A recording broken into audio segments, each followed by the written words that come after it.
obviously Yes, sir. you've tweeted about the DJ Lagway.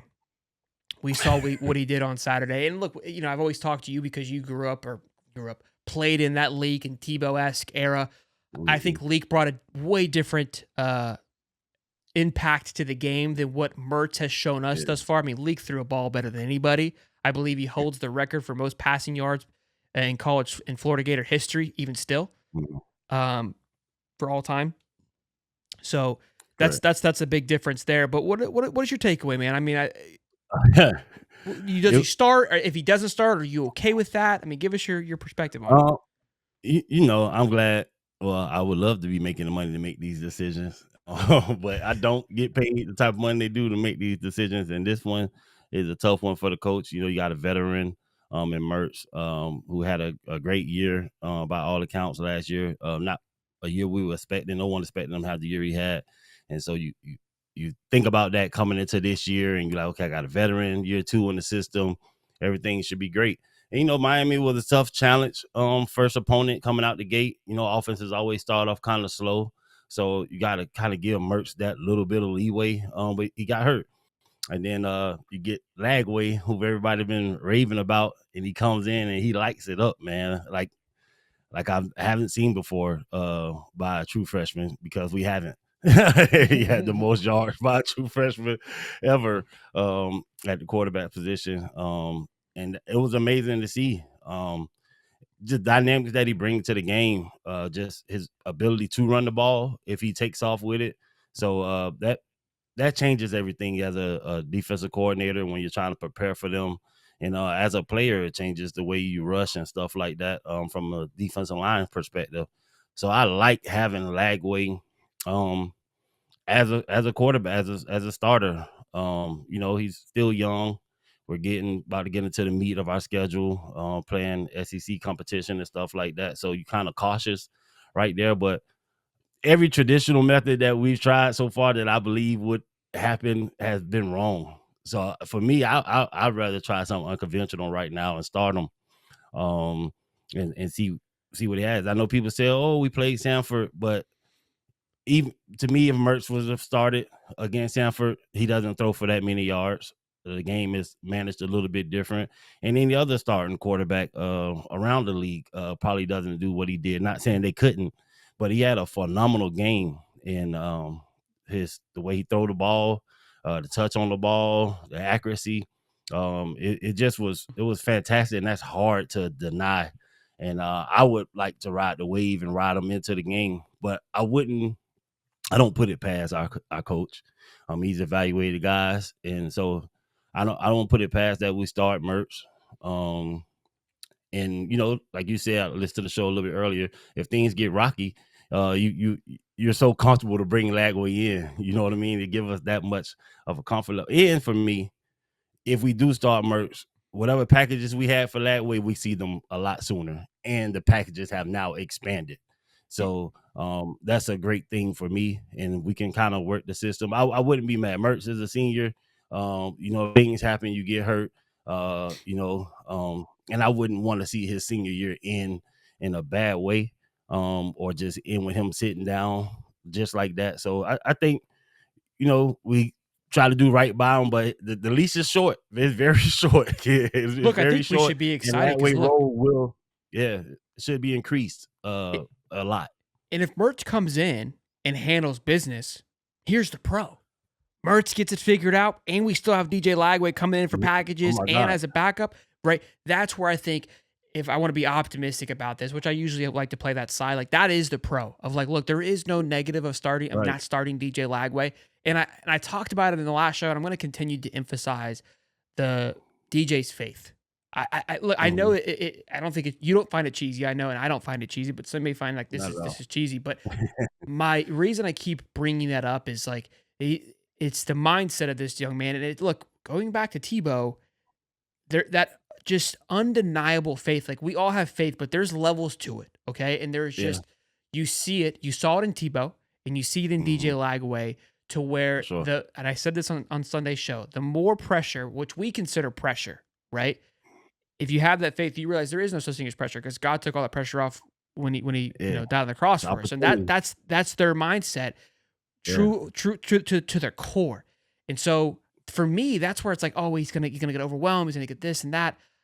There, I agree with you 98% of the time.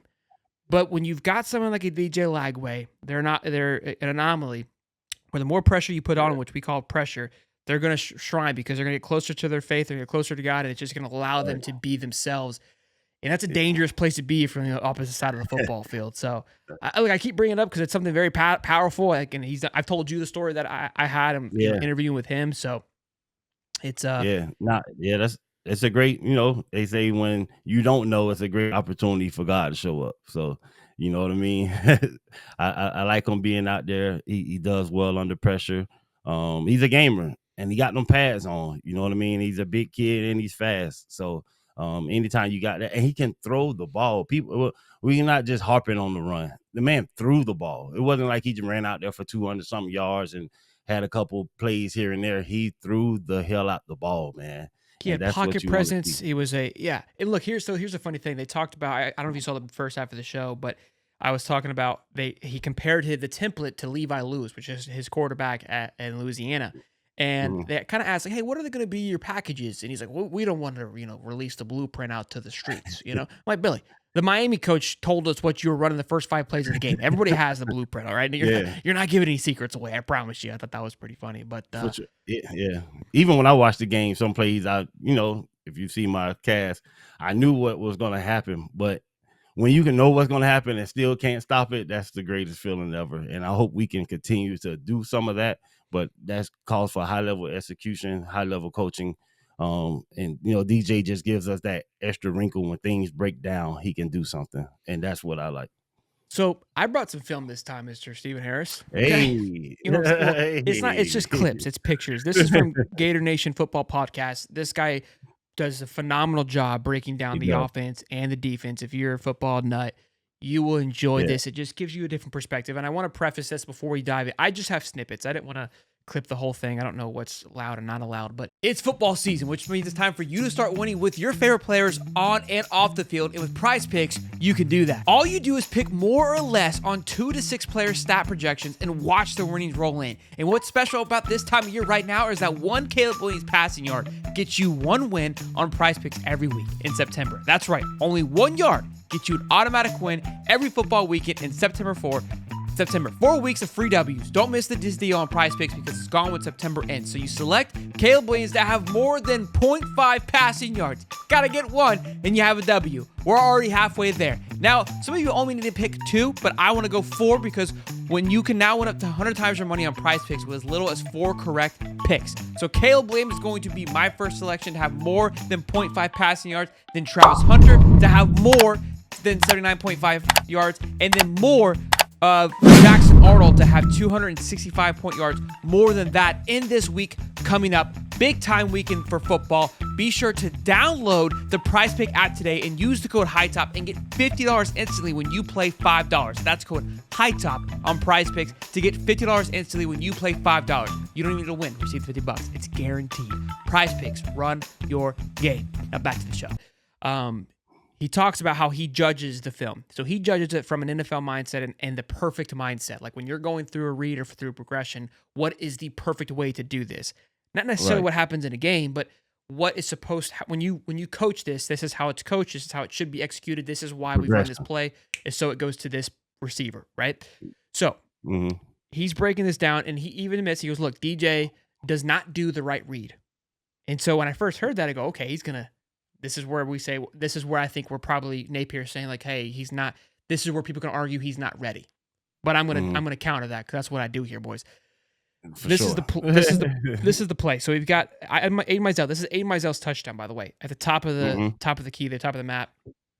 And what his is basically just a stop and go, right? Hitch route. And so he's saying right now that you can tell that corner is playing pretty deep, so he probably isn't going to bite the hitch, right? Which is stop and go, which means that go isn't going to probably be open because of how far back he's playing. But you can see right off the line that this safety here, 24, is playing so far back that you're going to have one of these 2 guys wide open. One of these 2 should be open. Look at this. First read is Aiden Mizell, then it's over here, okay? This is kind of the setup here. The next screen, bunch of colories, but you can see he's looking at Mizell, Mazzell turns around for the hitch. The cornerback, and he's breaking this down, is too far back, which tells you the go is probably not there anymore because the corner didn't bite, whether he just didn't play it well or he knew it was coming, so he stayed off of it because he didn't He take was the already bite. in bail, yeah. So that means, okay, Lagway needs to look back, which he does. He snaps back right away, which pulls that top safety over, which then kind of leaves the go open, but that go's going to be tight. Eugene Wilson's wide ass open. The entire time, Eugene's like this. Jumping up and down. If you watch the film, it's hilarious. He's like literally waving, like looking around like, yo, what's up? I'm wide open. And you normally would have got the ball if Mertz was there. Oh, the Mertz ball thinks it covered. He doesn't even think about it. He steps up into the pocket, and so here's the thing. So here he steps up into the pocket. Here's the next play. You can barely see it at the top of the screen, but you can see as he's stepping up, DJ steps into the pocket. Mizell's up there.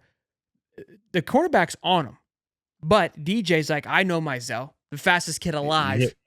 We hip to hip. He's open. And this is where some people are like, oh, these are wide open throws. This throw was an absolute dime in the breadbasket, and then a compliment to Aiden Mizell to get last-minute separation. I call them quiet hands, the Devontae Adams hands, where the last minute you pull your hands out so the cornerback doesn't know it's coming, boop, boop, in for the end zone, steps up, makes an incredible throw. I mean, this thing, he throws from the 50 or 45 to the end zone. Ball lands in the end zone. And I mean, I'm talking about a dot. And the whole time, look at Eugene's hands. What's up, baby? Yeah. Now, here's where I'm saying that I love this. It's 2nd and 2. This is when you do that. This is when you take that opportunity. This is when you know I've got the fastest man alive on that sideline right now. There is nobody on this football field that can guard him. Okay? I don't care that he didn't bite. I know he's going to get past him. I know that with everything in my heart. And if I don't get him now, I'll run for 2 yards in the next one. I do not care. Sure. But we're 2nd and 2. Let me go get it. Not to mention we're on the other side of the 50 too. You're on the other side of the 50. It's 2nd and 2. You got it. It's shot for sure. It's a no-brainer.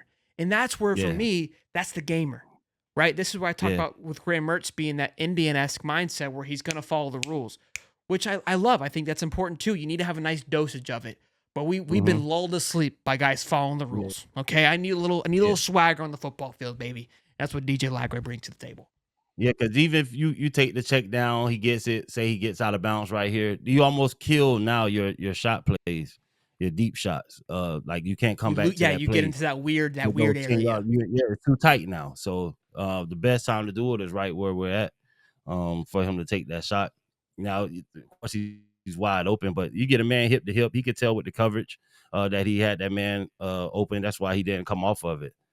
Even though he was playing back deep, you think he runs that hitch, he got to come up, and that's how he allowed Mizell to get hip with him. And again, once he pulls the safety off. He knows he's got one-on-one coverage. That's what you want. Yeah. I want the fastest. Right. The guy, he's 6'3" in Mizell. He's got speed, height. You got everything that you want. Now it's on me to throw a good ball and on him to catch the ball. Guess what? I threw a perfect ball. He makes a great catch. Touchdown for the boys. Yeah. And I don't know. I don't have the clip. We didn't pull this clip. The Tank Hawkins clip is incredible because it literally is like he lines up. I've seen this play 1,000 times. Everybody goes, tight end rolls out. Mertz throws the tight end 98.9% of the time. Cool. We get 5 yards and move the football down the field. We go 3 and out the next 3 plays. Besides the point. Tank Hawkins takes off. I don't even think DJ even looked left or right because he's like, you're not catching this guy. Double coverage. I mean, an absolute Tyreek Hill type stuff. Yeah. Look, I always say Tua. I'm not sold on Tua. The guy has the 2 fastest wide receivers in the world. Just for sure. Somebody's down there. Let it ride, baby. Yeah. Let it ride. And like that's where it's like, dude. Yeah. When you have somebody like that, they can make such a huge impact. And again, Mertz probably misses that throw. We've seen it. They missed it with Badger. Again, I'm not trying to hate on Mertz. I don't want this to be I love Mertz. Mertz will forever be a Gator for my heart for what he did last year. For sure. And I thought, I was high on Mertz, but he concerned me game 1. He just didn't look composed. He didn't look comfortable out there. Yeah. I don't know, man. I'm fired up. Yeah, no, man, I love it. Give DJ the ball, man. Let him shred it up, man. He just has a different arm. His touch for the deep ball is obviously better. You know what I mean? He throws a great deep ball. I love it.